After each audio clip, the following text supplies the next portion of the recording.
Because of legalism that persisted in the church when I grew up, I thought God was like a big thumb and he was coming to get me any time that I would sin.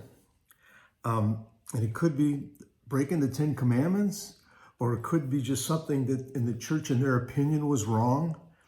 But we grew up with that fear that God was about to get us. But through reading and studying the Bible, I've discovered that that's not true at all. And that my salvation was built on forgiveness and built with my personal relationship with Jesus. So I know there's still people out there that simply believe that God is waiting to get them. He's waiting to punish them. But it's exactly the opposite of that. Let's talk about that today in your morning cup of inspiration. You know, the Bible teaches that God does not delight in death of the wicked. Matter of fact, he's a sovereign Lord. And he says over in Ezekiel 33:11, "As surely as I live, says the sovereign Lord, I take no pleasure in the death of wicked people. I only want them to turn from their wicked ways so they can live." So you can read further in the book of Exodus where that God gave Pharaoh multiple chances to be cooperative. And he would speak through his servant Moses and telling him that he needs to release his people. Instead, Pharaoh kept resisting. And by resisting, every time he did that, his heart grew harder. And he hardened his heart towards the living God. And God actually sent 10 plagues to Pharaoh, starting with something small and getting bigger and bigger and bigger and bigger. But his heart grew harder and he wouldn't listen. Finally, after the 10 plagues, though, he got worn down. And so he said, yes, he was going to work with Moses. But he tried to deceive Moses through a series of compromises.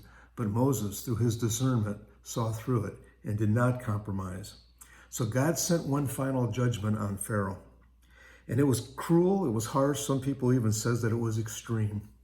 But Pharaoh brought it on himself by hardening his heart. He decided his own fate, just as we do every day. See, Moses warned Pharaoh that he would be treated the way he treated the Jews. And the Lord was very clear about what he said to Moses. In Exodus 4:22, he says, "You will tell him, this is what the Lord says, Israel is my firstborn son.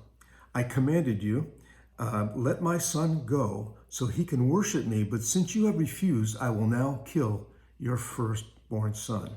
So it ended up that all the Egyptians from the Passover, I'm sure you remember this, especially like you've seen the movie The Ten Commandments, where they sacrificed the lamb, they spread the blood around the door jamb, and when the death angel flew over that night, the Israelites who had the blood over the door flew right past. But over the Egyptians, especially Pharaoh, they did not have it, and he took their first son.